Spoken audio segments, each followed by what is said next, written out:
Well, I'll be. Now, it's pouring. What is going on? Is this global warming?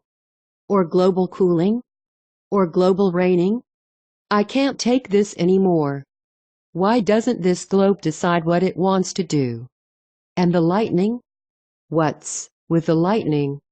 How am I supposed to fly around in this stuff to look for a mouse for my dinner? They say that it is raining cats and dogs. Why doesn't it rain mice and dogs? Maybe I would be able to get something to eat.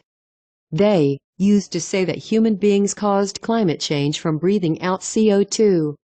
Now they say that the sun causes climate change. I wish that they would make up their minds. I live up in the trees. And I have never seen any carbon dioxide up here.